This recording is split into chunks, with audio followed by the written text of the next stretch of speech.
ಇವತ್ತಿನ ತರಗತಿಯಲ್ಲಿ 10ನೇ ತರಗತಿಯ ಸಮಾಜ ವಿಜ್ಞಾನ ವಿಷಯದ ಭೂಗೋಳ ವಿಭಾಗದ ಶಕ್ತಿ ಖನಿಜ ಮತ್ತು ಶಕ್ತಿ ಸಂಪನ್ಮೂಲಗಳು ಪಾಠವನ್ನ ನಾವು ಕಳೆದ ತರಗತಿಯಲ್ಲಿ ಅಭ್ಯಾಸ ಮಾಡಿದ್ವಿ.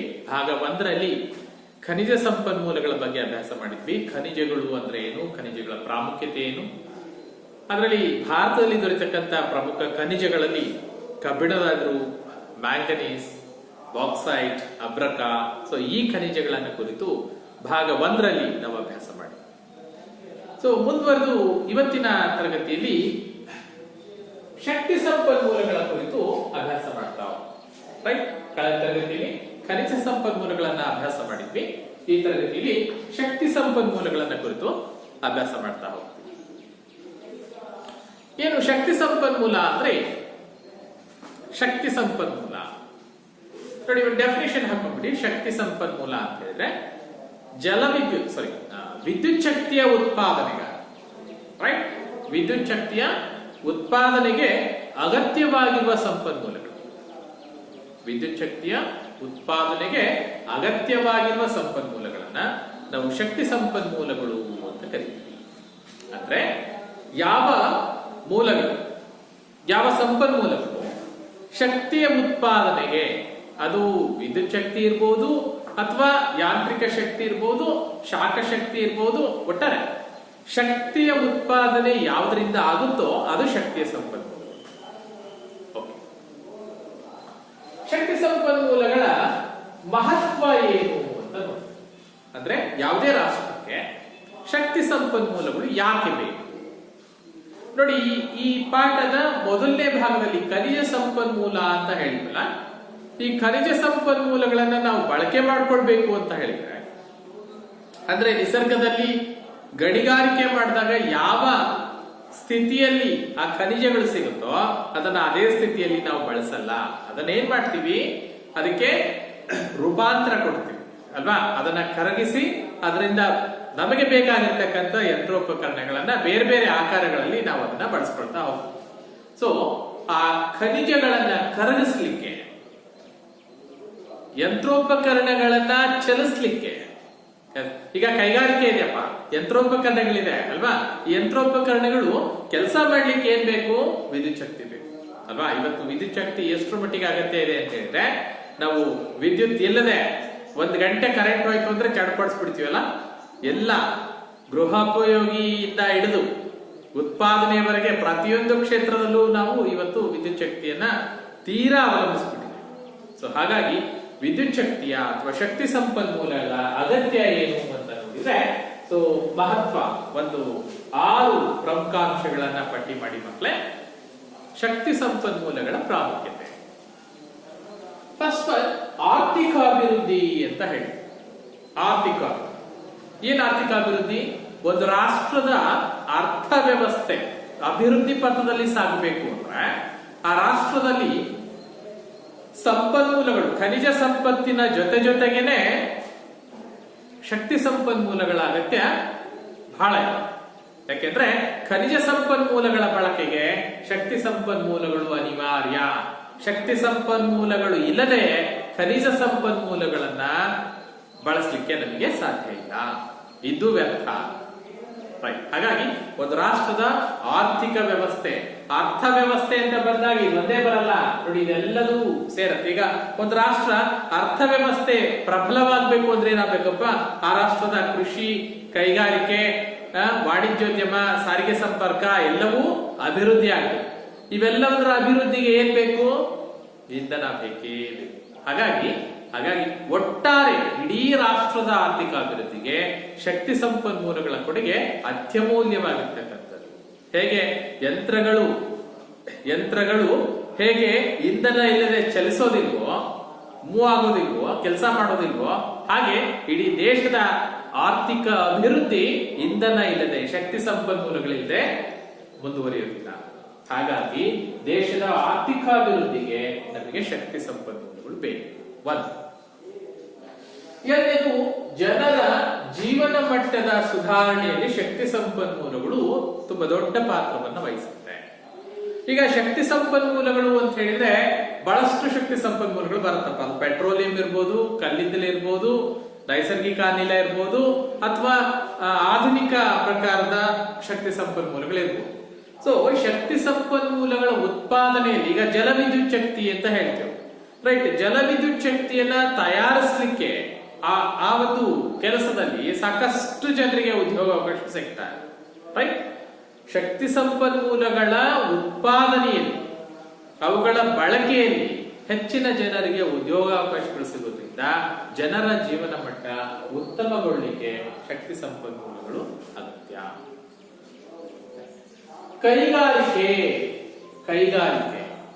ಕೈಗಾರಿಕೆಯ ಪ್ರಗತಿ ನೋಡಿ. ಕೈಗಾರಿಕೆಗಳೆಲ್ಲ ಏನನ್ನ ಅವಲಂಬಿಸಿದೆ ಅಂದ್ರೆ ಒಂದು ಕಚ್ಚಾ ವಸ್ತುವನ್ನು ಆಧರಿಸಿದೆ, ಮತ್ತೊಂದು ಶಕ್ತಿ ಸಂಪನ್ಮೂಲಗಳನ್ನ ಆಧರಿಸಿದೆ. ನೋಡಿ, ನೀವು ಯಾವುದೇ ಕೈಗಾರಿಕೆ ವಿದ್ಯುತ್ ಶಕ್ತಿ ಇಲ್ಲದೆ ಅಥವಾ ಶಾಖ ಶಕ್ತಿ ಇಲ್ಲದೆ, ಒಟ್ಟಾರೆ ಇಂಧನ ಇಲ್ಲದೆ ಯಾವ ಕೈಗಾರಿಕೆಯೂ ಉತ್ಪಾದನೆಯನ್ನ ಮಾಡಲಾರದು. ಹಾಗಾಗಿ ಕೈಗಾರಿಕೆಯಲ್ಲಿ ಉತ್ಪಾದನೆಗೆ ಕಚ್ಚಾ ವಸ್ತು ಮತ್ತು ಇನ್ನಿತರ ಮೂಲಗಳು ಎಷ್ಟು ಮುಖ್ಯವೋ ಅದಕ್ಕೆ ಅಷ್ಟೇ ಪ್ರಮಾಣದಲ್ಲಿ ಮುಖ್ಯ ಏನು ಅಂತ ಹೇಳಿದ್ರೆ ಶಕ್ತಿ ಸಂಪನ್ಮೂಲ. ನಾವು ಕೈಗಾರಿಕೆಗಳ ಸ್ಥಾನೀಕರಣಾಂಶಗಳು ಅಂತ ಅಭ್ಯಾಸ ಮಾಡಿದೀವಲ್ಲ, ಕೈಗಾರಿಕೆಯ ಸ್ಥಾನೀಕರಣಾಂಶಗಳಲ್ಲಿ ಒಂದು ಕೈಗಾರಿಕೆ ಸ್ಥಾಪನೆಯಾಗಲಿಕ್ಕೆ ಮೂಲಭೂತವಾಗಿ ಯಾವ ಸೌಕರ್ಯಗಳು ಬೇಕು ಅಂತ ಬಂದಾಗ ಪ್ರತಿಯೊಂದು ಕೈಗಾರಿಕೆಗೂ ವಿದ್ಯುತ್ ಶಕ್ತಿಯ ಅಗತ್ಯ ಇದೆ. ಅದರಲ್ಲೂ ದೊಡ್ಡ ಪ್ರಮಾಣದ ಕೈಗಾರಿಕೆಗಳಿಗೆ 24x7 ನಿರಂತರವಾಗಿ ದೊಡ್ಡ ಪ್ರಮಾಣದ ವಿದ್ಯುತ್ ಸರಬರಾಜು ಆಗ್ಬೇಕಾಗುತ್ತೆ. ಅದಕ್ಕೆ ಆ ವಿದ್ಯುತ್ ಶಕ್ತಿಯ ತಯಾರಿಕೆಗೆ ನಾವೇನನ್ನ ಬಳಸ್ತೀವಿ? ಶಕ್ತಿ ಮೂಲಗಳನ್ನ ಬಳಸ್ತಾ ಹೋಗ್ತೀವಿ. ಕೃಷಿಯ ಅಭಿವೃದ್ಧಿ, ಎಸ್, ಕೃಷಿ ಕ್ಷೇತ್ರದಲ್ಲೂ ಕೂಡ ಇವತ್ತು ಇಂಧನ ಅಗತ್ಯ ಆಗಿದೆ. ಇಂಧನ ಅಂದ್ರೆ ಇಲ್ಲಿ ಕೃಷಿ ಮಾಡ್ಲಿಕ್ಕೆ ಕರೆಂಟ್ ಬೇಕಾ? ನೋಡಿ, ವಿದ್ಯುತ್ ಒಂದೇ ಇಂಧನ ಅಲ್ಲ. ಈಗ ಪೆಟ್ರೋಲಿಯಂ ಅಪ್ಪ, ನಾವು ಕೃಷಿ ಕ್ಷೇತ್ರದಲ್ಲಿ ಅನೇಕ ಯಂತ್ರೋಪಕರಣಗಳನ್ನು ಬಳಸ್ತೀವಿ ಅಲ್ವಾ? ಆ ಯಂತ್ರೋಪಕರಣ ಟ್ರ್ಯಾಕ್ಟರ್ ಅನ್ನ ಬಳಸಿ ನಾವು ಕೃಷಿ ಮಾಡ್ತೀವಿ ಅಂತ ಹೇಳಿದ್ರೆ, ಆ ಕೃಷಿಯಲ್ಲಿ ಯಂತ್ರವನ್ನ ಬಳಸಬೇಕಾದ್ರೆ ಅದಕ್ಕೆ ಡೀಸೆಲ್ ಬೇಕಲ್ಲ? ಡೀಸೆಲ್ ಕೂಡ ಒಂದು ಶಕ್ತಿ ಮೂಲ. ಈಗ ಕೃಷಿ ಅಭಿವೃದ್ಧಿಗೆ, ಕೃಷಿಯ ಉತ್ಪಾದನೆಗಳನ್ನ ಮಾರುಕಟ್ಟೆಗೆ ಸಾಗಿಸ್ಲಿಕ್ಕೆ ಏನೇನ್ ಬಳಸ್ತೀವಿ? ಸಾರಿಗೆ ಮತ್ತು ಸಂಪರ್ಕವನ್ನ ಬಳಸ್ತೀವಿ ಅಲ್ಲ? ಸಾರಿಗೆ ಮತ್ತು ಸಂಪರ್ಕಕ್ಕೂ ಕೂಡ ನಮಗೆ ಗೊತ್ತಿರೋ ಹಾಗೆ ಸಾರಿಗೆ ಸಂಪರ್ಕ ಏನನ್ನ ಅವಲಂಬಿಸಿದೆಪ್ಪ? ಡೀಸೆಲ್ ಮತ್ತು ಪೆಟ್ರೋಲ್ ಅನ್ನ ಅವಲಂಬಿಸಿದೆ ಅಲ್ವಾ? ಕಚ್ಚಾ ತೈಲ. ಸೊ ಅದು ಕೂಡ ಶಕ್ತಿಯ ಮೂಲ. ಹಾಗಾಗಿ ಒಂದು ರಾಷ್ಟ್ರದ ಸಾರಿಗೆ ಸಂಪರ್ಕ ಅಭಿವೃದ್ಧಿ ಆಗ್ಬೇಕು ಅಂದ್ರೆ ಶಕ್ತಿ ಮೂಲ ಅಗತ್ಯವಾಗಿ ಬೇಕು. ಅದರ ಜೊತೆಗೆ ಎಲ್ಲ ಚಟುವಟಿಕೆಗಳಿಗೆ ವಾಣಿಜ್ಯೋದ್ಯಮಗಳು ಅಂತ ಕರಿತೀವಿ. ಆರ್ಥಿಕ ಚಟುವಟಿಕೆಗಳು ನಡಿಬೇಕು ಅಂತ ಹೇಳಿದ್ರೆ, ವಾಣಿಜ್ಯ, ಉದ್ಯಮ, ವ್ಯಾಪಾರ, ವಹಿವಾಟುಗಳಾಗಬೇಕು ಅಂತ ಹೇಳಿದ್ರೆ ಅದಕ್ಕೆ ಶಕ್ತಿ ಮೂಲ ಅತಿ ಅಮೂಲ್ಯವಾಗಿರ್ತಕ್ಕಂಥ ಮೂಲ ಆಗಿದೆ. ಸೊ ಹಾಗಾಗಿ ನಾವು ಶಕ್ತಿ ಸಂಪನ್ಮೂಲಗಳು ಎಂದರೇನು, ಅವುಗಳ ಪ್ರಾಮುಖ್ಯತೆಯನ್ನು ತಿಳಿಸಿ ಅಂತ ಪ್ರಶ್ನೆ ಕೇಳಿದಾಗ ನಾವು ನೀಟಾಗಿ ಬರಿಬೇಕಾಗುತ್ತೆ ಮಕ್ಕಳೇ. ಶಕ್ತಿ ಸಂಪನ್ಮೂಲ ಅಂತ ಹೇಳಿದ್ರೆ ವಿದ್ಯುತ್ ಶಕ್ತಿಯ ಉತ್ಪಾದನೆಗೆ ಪೂರಕವಾಗಿ ಬಳಸ್ತಕ್ಕಂಥ ಸಂಪನ್ಮೂಲಗಳನ್ನ ನಾವು ಶಕ್ತಿ ಮೂಲಗಳು ಅಂತ ಕರಿತೀವಿ, ಶಕ್ತಿ ಸಂಪನ್ಮೂಲಗಳು ಅಂತ ಕರಿತೀವಿ. ಅವುಗಳ ಮಹತ್ವ ಅಂತ ಹೇಳಿದಾಗ ಈ ಒಂದು 6 ಪ್ರಮುಖ ಅಂಶಗಳನ್ನ ನಾವು ಶಕ್ತಿ ಸಂಪನ್ಮೂಲಗಳ ಪ್ರಾಮುಖ್ಯತೆ ಅಥವಾ ಮಹತ್ವ ಅನ್ನೋ ಪಾಯಿಂಟ್ಗಳಲ್ಲಿ ಬರಿಬೇಕಾಗುತ್ತೆ. ಇನ್ನು ನೆಕ್ಸ್ಟ್ ಈ ಶಕ್ತಿ ಸಂಪನ್ಮೂಲಗಳನ್ನ ಅವು ಹೇಗೆ ನಮಗೆ ದೊರೀತಾ ಇದ್ದಾವೆ, ಯಾವ ರೀತಿ ಬಳಸ್ಕೊಳ್ತಿದೀವಿ ಅನ್ನೋದ್ರ ಆಧಾರದ ಮೇಲೆ 2 ಪ್ರಕಾರಗಳಾಗಿ ವಿಭಾಗಿಸಿ. ಒಂದು ಸಾಂಪ್ರದಾಯಿಕ ಶಕ್ತಿ ಸಂಪನ್ಮೂಲಗಳು, ಮತ್ತೊಂದು ಅಸಾಂಪ್ರದಾಯಿಕ ಶಕ್ತಿಯ ಸಂಪನ್ಮೂಲಗಳು. ಸಾಂಪ್ರದಾಯಿಕ ಮೂಲಗಳು, ಅಸಾಂಪ್ರದಾಯಿಕ ಮೂಲಗಳು. ಸಾಂಪ್ರದಾಯಿಕ ಶಕ್ತಿ ಮೂಲಗಳು ಅಂದ್ರೆ ಯಾವುದು? ಸಾಂಪ್ರದಾಯಿಕವಾಗಿ ಹಿಂದಿನಿಂದ ಶಕ್ತಿಯ ಮೂಲವಾಗಿ ಬಳಸ್ಕೊಂಡು ಬಂದಿರ್ತಕ್ಕಂಥ ಇದು ಸಾಂಪ್ರದಾಯಿಕ. ಅಸಾಂಪ್ರದಾಯಿಕ ಅಂತ ಹೇಳಿದ್ರೆ ಸಾಂಪ್ರದಾಯಿಕ ಶಕ್ತಿ ಮೂಲಗಳು ಕೊರತೆಯಾಗುತ್ತಾ ಬಂದಾಗ ಇದಕ್ಕೆ ಪರ್ಯಾಯವಾಗಿ, ಬದಲಿಯಾಗಿ ಮತ್ಯಾವುದನ್ನ ಶಕ್ತಿ ಮೂಲವಾಗಿ ಬಳಸ್ಕೊಳ್ಬಹುದು ಅಂತ ಇತ್ತೀಚಿನ ವರ್ಷಗಳಲ್ಲಿ ಬಳಸ್ಕೊಳ್ತಿರ್ತಕ್ಕಂಥ ಮೂಲಗಳನ್ನ ನಾವು ಅಸಾಂಪ್ರದಾಯಿಕ ಶಕ್ತಿಯ ಮೂಲಗಳು ಅಂತ ಕರಿತೀವಿ. ಇದನ್ನ ಬೇರೆ ಬೇರೆ ತರ ಹೇಳ್ತಾರೆ. ಸಾಂಪ್ರದಾಯಿಕ ಶಕ್ತಿಯ ಮೂಲಗಳನ್ನ ನೋಡಿ ಯಾವುದು ಅಂತ ನೋಡ್ಬೇಡ. ಫಸ್ಟ್ ಸಾಂಪ್ರದಾಯಿಕ ಶಕ್ತಿ ಮೂಲಗಳು ಅಂತ ಬಂದಾಗ ನೋಡಿ ಕಲ್ಲಿದ್ದಲು ಅಂತ ಬರುತ್ತೆ, ಪೆಟ್ರೋಲಿಯಂ ಇದೆ, ನೈಸರ್ಗಿಕ ಅನಿಲ ಇದೆ, ರೈಟ್? ಇವೆಲ್ಲ ಸಾಂಪ್ರದಾಯಿಕ ಶಕ್ತಿಯ ಮೂಲಗಳು. ಇದಕ್ಕೆ ಮತ್ತೊಂದು ಹೆಸರಿದೆ, ಏನು? ಮುಗಿದು ಹೋಗುವ ಶಕ್ತಿಯ ಮೂಲಗಳು ಅಥವಾ ಬರಿದಾಗುವ ಶಕ್ತಿಯ ಮೂಲಗಳು. ಅಂದ್ರೆ ಈ ಸಂಪನ್ಮೂಲಗಳನ್ನ ಭೂಮಿಯಿಂದ ಹೊರತೆಗಿತಾ ಹೋದಾಗ, ಬಳಸ್ತಾ ಬಳಸ್ತಾ ಬಳಸ್ತಾ ಹೋದಾಗ ಕ್ರಮೇಣವಾಗಿ ಮುಂದೊಂದು ದಿವಸ ಬಳಕೆಗೆ ಲಭ್ಯವಿಲ್ಲದಂತಾಗುತ್ತೆ, ಬಳಕೆಗೆ ಸಿಗೋದಿಲ್ಲ, ಮುಗಿದು ಹೋಗುತ್ತೆ. ಸೊ ಹಾಗಾಗಿ ಇವನ್ನ ಸಾಂಪ್ರದಾಯಿಕ, ಮುಗಿದು ಹೋಗುವ, ಬರಿದಾಗುವ ಶಕ್ತಿ ಸಂಪನ್ಮೂಲಗಳು ಅಂತ ಕರೀತೀವಿ. ಇದಕ್ಕೆ ಪ್ರತಿಯಾಗಿ ಅಸಾಂಪ್ರದಾಯಿಕ ಶಕ್ತಿಯ ಮೂಲಗಳು ಅಂತ ಕರಿತೀವಿ. ಈ ಅಸಾಂಪ್ರದಾಯಿಕ ಶಕ್ತಿಯ ಮೂಲಗಳು ಹೇಗಿರುತ್ತೆ ಅಂತ ಹೇಳಿದ್ರೆ, ಇವನ್ನ ನವೀಕರಿಸಬಹುದು. ಇದು ನವೀಕರಿಸಲಾಗದ, ಇದು ನವೀಕರಿಸಬಹುದಾದ, ಮುಗಿದು ಹೋಗದ, ಬರಿದಾಗದ ನೈಸರ್ಗಿಕ ಸಂಪನ್ಮೂಲ. ಹೌದಾ? ಬರಿದಾಗಲ್ವಾ? ಇದ್ಯಾಕೆ ಬರಿದಾಗತ್ತೆ? ಇದು ಭೂಮಿಯ ಒಳಗೆ ಲಭ್ಯ ಇರತಕ್ಕಂತ ಸಂಪತ್ತು. ತಗಿತಾ ತಗಿತಾ ತಗಿತಾ ಹೋದಾಗ, ಗಣಿಗಾರಿಕೆ ಮಾಡಿ ಹೊರತೆಗೆದಾಗ ಎಲ್ಲಿವರೆಗೂ ಸಿಗುತ್ತೆ? ಅಲ್ಲಿ ಎಷ್ಟಿದೆಯೋ ಅಲ್ಲಿವರೆಗೂ ಸಿಗುತ್ತೆ. ಅದು ಸಂಪೂರ್ಣವಾಗಿ ತೆಗೆದಾಗ ಮುಂದೊಂದು ದಿವಸ ಬರದಾಗ. ಆದ್ರೆ ಇದ ಹಾಗಲ್ಲ ನೋಡಿ.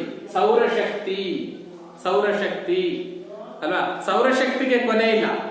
ದಿನ ಬೆಳಗಾದ್ರೆ ಸಾಕಷ್ಟು, ಬೆಳಗಿಂದ ಸಂಜೆವರೆಗೆ ಸೌರಶಕ್ತಿ ನಮಗೆ ದಿನನಿತ್ಯದಲ್ಲಿ ಭೂಮಿಯ ಎಲ್ಲ ಭಾಗಗಳಲ್ಲಿ ಅಲ್ವಾ ನಮಗೆ ಯಥೇಚ್ಛವಾಗಿ ಲಭ್ಯ ಇದೆ. ಎಷ್ಟಾರು ಬಳಸ್ಕೊ ಮುಗಿದು ಹೋಗಲ್ಲ, ರೈಟ್? ಸೌರಶಕ್ತಿ ಇರ್ಬೋದು, ಪವನ ಶಕ್ತಿ, ಗಾಳಿಯ ವಿದ್ಯುತ್ ಅಲ್ವಾ? ಪವನ ಶಕ್ತಿಯನ್ನು ಬಳಸ್ಕೊಂಡು ದೊಡ್ಡ ದೊಡ್ಡ ಫ್ಯಾನ್ಗಳನ್ನ ಹಾಕಿರ್ತಾರೆ ನೋಡಿ. ಪವನ ಶಕ್ತಿ, ಪವನ ವಿದ್ಯುತ್ ಕೇಂದ್ರಗಳು. ಉಬ್ಬರವಿಳಿತ ಶಕ್ತಿ, ಯಾವುದು? ಸಮುದ್ರದಲ್ಲಿ ಬರ್ತಕ್ಕಂತ ಉಬ್ಬರವಿಳಿತಗಳು. ಪೌರ್ಣಿಮೆ ದಿವಸ ಅಲ್ವಾ, ಭೂಮಿಯ ಸಮುದ್ರದ ನೀರು ಮೇಲೇರುತ್ತೆ, ಕೆಳಗಿಳಿಯುತ್ತೆ. ಸೊ ಉಬ್ಬರವಿಳಿತಗಳು ಅಂತ ಕರಿತೀವಿ. ಉಬ್ಬರ ಇಳಿತ, ಉಬ್ಬರವಿಳಿತಗಳಿಂದ ವಿದ್ಯುತ್ ಅನ್ನು ತಯಾರಿಸ್ತಕ್ಕಂತ ಒಂದು ವ್ಯವಸ್ಥೆ. ಹಾಗೆ ಭೂಗರ್ಭ ಶಾಖಶಕ್ತಿ, ಶಾಖಶಕ್ತಿಯನ್ನು ಬಳಸ್ಕೊಂಡು ಭೂಗರ್ಭ ಶಕ್ತಿಯನ್ನು ಬಳಸ್ಕೊಂಡು ವಿದ್ಯುತ್ ಅನ್ನ ತಯಾರು ಮಾಡ್ತಕ್ಕಂತ ಒಂದು ವ್ಯವಸ್ಥೆ. ಜೊತೆಗೆ ನೈಸರ್ಗಿಕ ಅನಿಲ. ನೈಸರ್ಗಿಕ ಅನಿಲ ಅಂದ್ರೆ ಸಾಮಾನ್ಯ ನಿಮಗೆ ಗೋಬರ್ ಗ್ಯಾಸ್ ಅಂದ್ರೆ ಗೊತ್ತಾಗುತ್ತೆ, ರೈಟ್? ಸೊ ಇವೆಲ್ಲ ಬರಿದಾಗದ ಅಸಾಂಪ್ರದಾಯಿಕ ಶಕ್ತಿಯ ಮೂಲಗಳು. ಎಸ್ ಮಕ್ಕಳೇ, ನೆನ್ಪಿಡಿ, ನೈಸರ್ಗಿಕ ಸಂಪನ್ಮೂಲಗಳನ್ನ, ಶಕ್ತಿ ಸಂಪನ್ಮೂಲಗಳನ್ನ ಎರಡು ಪ್ರಕಾರಗಳಾಗಿ ಮಾಡ್ತೀವಿ. ಒಂದು ಸಾಂಪ್ರದಾಯಿಕ ಶಕ್ತಿಯ ಮೂಲಗಳು, ಮತ್ತೊಂದು ಅಸಾಂಪ್ರದಾಯಿಕ ಶಕ್ತಿ. ಸಾಂಪ್ರದಾಯಿಕ ಶಕ್ತಿಯ ಮೂಲಗಳನ್ನ ನಿರಂತರವಾಗಿ ಬಳಸ್ತಾ ಹೋದಾಗ ಮುಂದೊಂದು ದಿವಸ ಅದು ಬಳಕೆಗೆ ಸಿಗದೆ ಖಾಲಿಯಾಗತ್ತೆ, ಬರಿದಾಗತ್ತೆ. ಹಾಗಾಗಿ ಇವನ್ನ ಮುಗಿದು ಹೋಗುವ, ಬರಿದಾಗುವ, ನವೀಕರಿಸಲಾಗದ ನೈಸರ್ಗಿಕ ಸಂಪನ್ಮೂಲಗಳು ಅಂತ ಕರಿತೀವಿ. ಇದು ಸಾಂಪ್ರದಾಯಿಕ ಶಕ್ತಿ. ಮತ್ತೊಂದು ಪ್ರಕಾರ ಬಂದ್ಬಿಟ್ಟು ಅಸಾಂಪ್ರದಾಯಿಕ ಶಕ್ತಿ ಮೂಲಗಳು ಅಂದ್ರೆ ಇತ್ತೀಚಿನ ವರ್ಷಗಳಲ್ಲಿ ಬಳಸಲಿಕ್ಕೆ ಪ್ರಾರಂಭ ಮಾಡಿರ್ತಕ್ಕಂಥ ಶಕ್ತಿ ಮೂಲಗಳು. ಇವುಗಳನ್ನ ನಿರಂತರವಾಗಿ ಬಳಸ್ತಾ ಹೋದಾಗ ಇವು ಪುನರುತ್ಪಾದನೆ ಆಗ್ತಾ ಇದೆ. ಹಾಗಾಗಿ ಇದನ್ನ ನವೀಕರಿಸಬಹುದಾದ, ಮುಗಿದು ಹೋಗದ, ಬರಿದಾಗದ ನೈಸರ್ಗಿಕ ಸಂಪನ್ಮೂಲಗಳು ಅಂತ ಕರೀತೀವಿ. ನೆನಪಿರುತ್ತಲ್ಲ ಮಕ್ಕಳೇ? ಓಕೆ, ನೆಕ್ಸ್ಟ್ ಇದರಲ್ಲಿ ಒಂದೊಂದಾಗಿ ಸಂಪನ್ಮೂಲಗಳನ್ನ ನೋಡ್ತಾ ಹೋಗೋಣ. ಸಾಂಪ್ರದಾಯಿಕ ಶಕ್ತಿ ಮೂಲಗಳಲ್ಲಿ ಕೆಲವನ್ನ ನೋಡ್ತಾ ಹೋಗೋಣ. ಮೊದಲನೇದಾಗಿ ಕಲ್ಲಿದ್ದಲು. ರೈಟ್, ಕಲ್ಲಿದ್ದಲು ಅಂತಕ್ಕಂಥದ್ದು ಸಾಂಪ್ರದಾಯಿಕ ಶಕ್ತಿ ಮೂಲಗಳಲ್ಲಿ ಅತ್ಯಂತ ಪ್ರಮುಖವಾಗಿರ್ತಕ್ಕಂಥ ಒಂದು ಶಕ್ತಿ ಸಂಪನ್ಮೂಲ. ಎಷ್ಟು ಮಟ್ಟಿಗೆ ಪ್ರಮುಖವಾಗಿರ್ತಕ್ಕಂಥ ಶಕ್ತಿ ಸಂಪನ್ಮೂಲ ಅಂದ್ರೆ ನೋಡಿ, ಇದು ಒಂದು ಸಸ್ಯಾವಶೇಷ ಇಂಧನ ಖನಿಜ. ಸಸ್ಯಾವಶೇಷ ಇಂಧನ ಖನಿಜ ಅಂದ್ರೆ ಭೂಮಿಯಲ್ಲಿ ಕಲ್ಲಿದ್ದಲು ದೊರೀತಾ ಇದೆ. ಆ ಕಲ್ಲಿದ್ದಲು ಹೇಗೆ ಸೃಷ್ಟಿಯಾಯಿತು ಅಂತ ನೋಡಿದ್ರೆ ಗೊಂಡ್ವಾನ ಯುಗ ಅಂತ ಹೇಳ್ತೀವಿ, ರೈಟ್? ಗೊಂಡ್ವಾನ ಯುಗದಲ್ಲಿ ತುಂಬಾ ಹಿಂದೆ ಭೂಮಿಯಲ್ಲಿ ಸಾವಿರಾರು ವರ್ಷಗಳ ಹಿಂದೆ ಗೊಂಡ್ವಾನ ಲ್ಯಾಂಡ್ ಅಂತ ಇತ್ತು. ಆ ಗೊಂಡ್ವಾನ ಯುಗದಲ್ಲಿ ಭೂಮಿಯ ಮೇಲೆ ದಟ್ಟವಾಗಿರ್ತಕ್ಕಂಥ ಕಾಡುಗಳು ಬೆಳ್ಕೊಂಡಿತ್ತು. ಆದ್ರೆ ಕಾರಣಾಂತರಗಳಿಂದ ಏನಾಗುತ್ತೆ, ಆ ಗೊಂಡ್ವಾನ ಲ್ಯಾಂಡ್ ಭೂಮಿ ಏನಾಗುತ್ತೆ, ಭೂಮಿ ಬಾಯಿ ಬಿಡುತ್ತೆ. ಆ ಭೂಮಿಯ ಮೇಲ್ಭಾಗದಲ್ಲಿ ಇರ್ತಕ್ಕಂಥ ದಟ್ಟವಾದ ಅರಣ್ಯ ಎಲ್ಲ ಭೂಗರ್ಭದಲ್ಲಿ ಮುಚ್ಚಿ ಹೋಯಿತು. ಭೂಗರ್ಭದಲ್ಲಿ ಮುಚ್ಚಿ ಹೋಯಿತು. ಗೊಂಡ್ವಾನ ಲ್ಯಾಂಡ್ ಏನಿತ್ತು, ಗೊಂಡ್ವಾನ ಕಾಲದಲ್ಲಿ ಭೂಮಿಯ ಮೇಲಿದ್ದಂತಹ ಸಸ್ಯಾವಶೇಷಗಳು ಭೂಮಿಯ ಒಳಗೆ ತಳ್ಳಲ್ಪಟ್ಟು ಅಲ್ಲಿ ಅಪಾರವಾಗಿರ್ತಕ್ಕಂಥ ಶಾಖ ಒತ್ತಡಗಳಿಂದ ಸಾವಿರಾರು ವರ್ಷಗಳಲ್ಲಿ ಅದು ಕಲ್ಲಿದ್ದಲಾಗಿ ರೂಪುಗೊಳ್ತು. ಅಂದ್ರೆ ಯಾವ ಪ್ರದೇಶದಲ್ಲಿ ಅರಣ್ಯಗಳೆಲ್ಲ ಭೂಮಿಯ ಒಳಗೆ ತಳ್ಳಲ್ಪಡ್ತೋ ಆ ಪ್ರದೇಶಗಳಲ್ಲಿ ಇಂದು ಅಪಾರವಾಗಿರ್ತಕ್ಕಂಥ ಕಲ್ಲಿದ್ದಲು ನಿಕ್ಷೇಪ ಗುರುತಿಸ್ತೀವಿ. ಭಾರತದಲ್ಲಿ ಈ ಛೋಟಾನಾಗ್ಪುರ್ ಪ್ರಸ್ಥಭೂಮಿ ಅಂತ ಏನ್ ಬರುತ್ತೆ, ಸೊ ಆ ಪ್ರದೇಶ ಹೆಚ್ಚಾಗಿ ಕಲ್ಲಿದ್ದಲು ನಿಕ್ಷೇಪವನ್ನ ಹೊಂದಿರ್ತಕ್ಕಂಥ. ಅದರಲ್ಲಿ ನೋಡಿ, ಭಾರತದಲ್ಲಿ ಇರ್ತಕ್ಕಂಥ ಶಕ್ತಿ ಸಂಪನ್ಮೂಲಗಳಲ್ಲಿ ಶೇಕಡ 67 ಭಾಗ,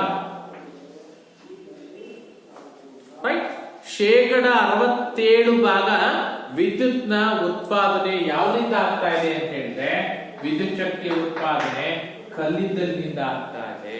ಶಾಖೋತ್ಪನ್ನ ವಿದ್ಯುತ್ ಘಟಕಗಳು ಅಂತ ಕರಿತೀವಿ ನೋಡಿ, ರಾಯಚೂರಲ್ಲಿದೆ ಅಲ್ವಾ ಶಾಖೋತ್ಪನ್ನ ವಿದ್ಯುತ್ ಘಟಕ. ಸೊ ನೋಡಿ, ಕಲ್ಲಿದ್ದಲಿನ ಪ್ರಾಮುಖ್ಯತೆ ತಿಳಿಸಿ ಅಂತ ಕೇಳ್ತಾರೆ ನಿಮ್ಗೆ. ಕಲ್ಲಿದ್ದಲು ಅಂತ ಬಂದಾಗ ಒಂದು ನೆನ್ಪಿಟ್ಕೊಳ್ಳಿ ಮಕ್ಕಳೇ, ಇದನ್ನ ಕಪ್ಪು ವಜ್ರ ಅಂತ ಕರೀತಾರೆ. ಕಲ್ಲಿದ್ದಲನ್ನ ಕಪ್ಪು ವಜ್ರ ಅಂತ ಕರೀತಾರೆ. ಯಾಕೆ ಅಂದ್ರೆ ಕಲ್ಲಿದ್ದಲು ಒಂದು ಸಸ್ಯಾವಶೇಷ ಇಂಧನ ಖನಿಜವಾಗಿದ್ದು ಶಕ್ತಿ ಉತ್ಪಾದನೆ ಮಾಡುವುದರ ಜೊತೆಗೆ ವಿದ್ಯುತ್ ಶಕ್ತಿಯ ಉತ್ಪಾದನೆಗೆ ಶಕ್ತಿ ಮೂಲವಾಗಿದ್ದು ಕೂಡ ಅದರ ಉಪ ಉತ್ಪನ್ನಗಳು ಬಹಳಷ್ಟು ವಸ್ತುಗಳ ತಯಾರಿಕೆಗೆ ಅದನ್ನ ಬಳಸ್ತಾ ಹೋಗ್ತೀವಿ. ಹಾಗಾಗಿ ಅದನ್ನ ಕಪ್ಪು ವಜ್ರ, ಬ್ಲಾಕ್ ಡೈಮಂಡ್ ಅಂತ ಕರೀತಾರೆ. ಕಪ್ಪು ವಜ್ರ, ವಜ್ರ ಎಷ್ಟು ಬೆಲೆ ಬಾಳುತ್ತೋ ಅಷ್ಟೇ ಬೆಲೆ ಬಾಳ್ತಕ್ಕಂಥ ಖನಿಜ ಸಂಪನ್ಮೂಲ ಕಲ್ಲಿದ್ದಲು. ಅಂದ್ರೆ ಅಷ್ಟು ಪ್ರೀಶಿಯಸ್ ಅಂತ, ಅಷ್ಟು ಪ್ರೀಶಿಯಸ್, ಅದಕ್ಕಷ್ಟು ಬೇಡಿಕೆ ಇದೆ. ಅದರಲ್ಲಿ ಬೇರೆ ಬೇರೆ ಪ್ರಕಾರದ ಕಲ್ಲಿದ್ದಲುಗಳು ಬರ್ತಾ ಹೋಗುತ್ತೆ. ಅದರಲ್ಲಿ ನಾವು ಕಬ್ಬಿಣ ಮತ್ತು ಉಕ್ಕಿನ ಕೈಗಾರಿಕೆ ಹೇಳ್ಬೇಕಾದ್ರೆ ಹೇಳಿದ್ವಿ, ಅತ್ಯಂತ ಶಾಖವನ್ನ ಬಿಡುಗಡೆ ಮಾಡ್ತಕ್ಕಂಥ ಉತ್ಕೃಷ್ಟ ದರ್ಜೆಯ ಕಲ್ಲಿದ್ದಲು ಅಂತ ಹೇಳಿದ್ರೆ ಕೋಕಿಂಗ್ ಕಲ್ಲಿದ್ದಲು ಅಂತ ಹೇಳ್ತೀವಿ. ನೋಡಿ ಏನಾಗುತ್ತೆ, ಕಲ್ಲಿದ್ದಲಿನ ಪ್ರಾಮುಖ್ಯತೆ ಅಂತ ಬಂದಾಗ ಕಲ್ಲಿದ್ದಲನ್ನ ಪ್ರಮುಖವಾಗಿ ಕಬ್ಬಿಣ ಮತ್ತು ಉಕ್ಕಿನ ಕೈಗಾರಿಕೆಯಲ್ಲಿ ಕಬ್ಬಿಣದ ಅದಿರನ್ನ ಕರಗಿಸಲಿಕ್ಕೆ ಪ್ರತಿಯೊಂದು ಕೈಗಾರಿಕೆಯಲ್ಲಿ ಸಾಮಾನ್ಯವಾಗಿ ಖನಿಜವನ್ನ ಕರಗಿಸಲಿಕ್ಕೆ ಕಲ್ಲಿದ್ದಲನ್ನ ಬಳಸ್ತಾರೆ. ಆದ್ರೆ ವಿದ್ಯುತ್ ಶಕ್ತಿ ಆಧಾರಿತ ಕೈಗಾರಿಕೆಗಳಲ್ಲಿ ವಿದ್ಯುತ್ ಅನ್ನು ಬಳಸ್ಕೊಂಡ್ಬಿಟ್ಟು ಆ ಕೆಲಸವನ್ನ ಮಾಡ್ತಾ ಇರ್ತಾರೆ. ಆದ್ರೆ ಪುರಾತನ ತಂತ್ರಜ್ಞಾನ ಅಂತ ಬಂದಾಗ ನಾವು ಕಲ್ಲಿದ್ದಲನ್ನ ಬಳಸ್ತಾ ಇದ್ವಿ. ಇವನ್ ಉಗಿಬಂಡಿ ಅಂತ ಕರೀತಾರಲ್ಲ, ಉಗಿಬಂಡಿ ಇವತ್ತು ಯಂತ್ರಚಾಲಿತ ರೈಲ್ವೆ ಇಂಜಿನ್ಗಳಿದೆ, ಡೀಸೆಲ್ ಅನ್ನ ಬಳಸ್ಕೊಳ್ತಕ್ಕಂಥ, ವಿದ್ಯುತ್ ಅನ್ನ ಬಳಸ್ಕೊಳ್ತಕ್ಕಂಥ ಅಲ್ವಾ, ಕರೆಂಟ್ ಟ್ರೈನ್ಗಳಿದೆ, ವಿದ್ಯುತ್ ಶಕ್ತಿ ಆಧಾರಿತ ಟ್ರೈನ್ಗಳಿದೆ. ಆದ್ರೆ ಆರಂಭದಲ್ಲಿ ಏನ್ ಬಳಸ್ತಾ ಇದ್ರು ಅಂತ ನೋಡಿದ್ರೆ ಕಲ್ಲಿದ್ದಲನ್ನೇ ಬಳಸ್ತಾ ಇದ್ರು. ರೈಟ್. ಈ ಕಲ್ಲಿದ್ದಲನ್ನ ಬಳಸಿದಾಗ ಅದರ ಉಪ ಉತ್ಪನ್ನಗಳು ಬರುತ್ತೆ. ಈಗ ಬಹಳಷ್ಟು ಉಪ ಉತ್ಪನ್ನಗಳು ಬರುತ್ತೆ. ಅದರಲ್ಲಿ ಪ್ರಮುಖವಾಗಿ ಕೋಲ್ ಟಾರ್ ಅಂತ ಬರುತ್ತೆ, ಕೋಲ್ ಗ್ಯಾಸ್ ಅಂತ ಬರುತ್ತೆ, ಸಲ್ಫರ್ ಅಂತ ಬರುತ್ತೆ, ಬಸ್ಸಾರ್ ಅಂತ ಬರುತ್ತೆ. ಸೊ ಇವೆಲ್ಲ ಏನು ಕಲ್ಲಿದ್ದಲಿನ ಉಪ ಉತ್ಪನ್ನಗಳು. ಉಪ ಉತ್ಪನ್ನಗಳು. ಈ ಉಪ ಉತ್ಪನ್ನಗಳನ್ನ ಬೇರೆ ಬೇರೆ ವಸ್ತುಗಳ ತಯಾರಿಕೆಯಲ್ಲೂ ಕೂಡ ಬಳಸ್ತಾರೆ. ಬೇರೆ ಬೇರೆ ವಸ್ತುಗಳ ತಯಾರಿಕೆ ಯಾವ್ದ್ರಲ್ಲಿ ಬಳಸ್ತಾರೆ ನೋಡಿ, ಬಣ್ಣದ ತಯಾರಿಕೆಯಲ್ಲಿ ಕಲ್ಲಿದ್ದಲಿನ ಉಪ ಉತ್ಪನ್ನಗಳನ್ನ ಬಳಸ್ತಾರೆ. ಬಣ್ಣದ ತಯಾರಿಕೆಯಲ್ಲಿ, ಪ್ಲಾಸ್ಟಿಕ್ ತಯಾರಿಕೆಯಲ್ಲಿ, ಕೃತಕವಾದ ನಾರು,